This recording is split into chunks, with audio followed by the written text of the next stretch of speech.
Hang out the cold a little longer? Yeah, like 30 seconds, because it's a little warmer when that heater is on you. What has President Trump done to bring Democrats into this budget debate? Has he reached out to any this weekend in Mar-a-Lago?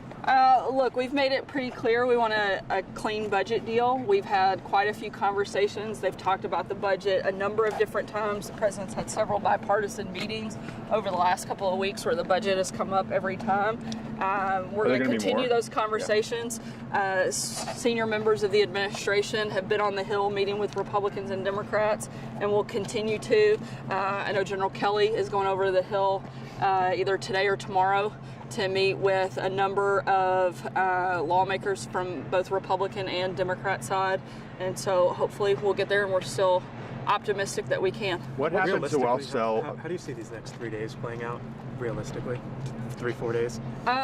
Look, I mean, I'm certainly not going to try to predict the future, but we definitely want to get a deal done on the budget, and we want a clean budget deal. And I think a number of prominent Democrats have come out and said that they don't feel like attaching DACA to the budget is a good idea, and so hopefully we'll stick to that and we'll get something done. What's the message from the White House about holding fast on spending? Move you guys inside so that we don't have to do this out here. What's the message from the White House to Democrats who might be thinking about shutting down the government over DACA? I think one of the strongest messages is this is important for our country's safety and security. The idea that we would hold hostage the government and certainly military spending is a dangerous place to go, and one we don't want to go. Just one more. What happened to I would sign any immigration deal that bipartisan group brought? You have to listen to the second part of that sentence where he also said because he was confident that this group could come together and address the big issues that they had talked about and agreed to in that meeting. Which all the Democrats said not only DACA but border security were part of that, and so the president still hopes that can happen. So the president's willing to strike a deal with Dick Durbin? Is he willing to work with Dick Durbin? Watch the truck. Yeah, the president wants to get a good deal. As long as we get what's he's laid out are the priorities, certainly we'd be happy to sign them. Is he worried that his comments in the Oval Office could stall the negotiations and lead to a shutdown? I think he's worried that. Sorry, I'm trying not to get hit by a truck. Please don't. Could I blame you guys if I got run over by a truck?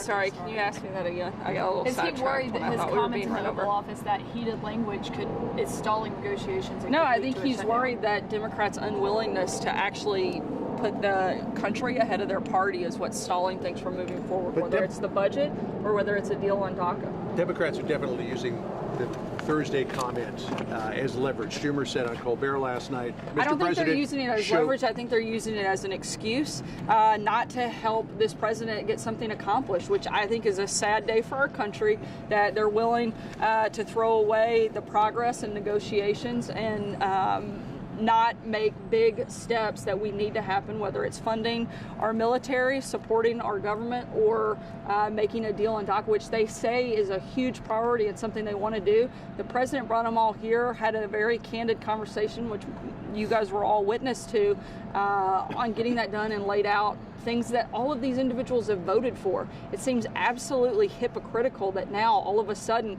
they don't want border security, they don't want merit-based immigration system when they've supported it, voted for it, and spoken about it many times in the past. Look, everybody wants the same thing here. It seems like it should be pretty simple. Hopefully Democrats will stop playing politics and start governing and getting their job done. But Schumer did try to use it as leverage. He said last night, Mr. President, show you're not a racist, cut a deal on DACA. Look, I think that is an outrageous claim, and frankly, I think if the critics of the president were who he said he was, why did NBC give him a show for a decade on TV? Why did Chuck Schumer and all of his colleagues come and beg Donald Trump for money?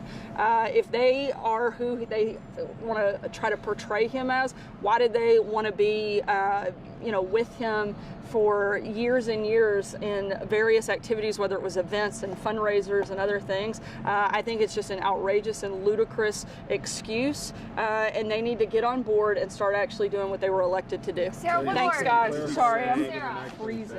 Yeah. If you didn't make the remark about the expletive, why did he spend the weekend defending it to his allies and people and calling people from West Palm Beach. I'm past this point. I'm sorry. If he didn't make that remark, the expletive that has been reported that he made, then why did he spend the weekend calling his allies and his friends defending it?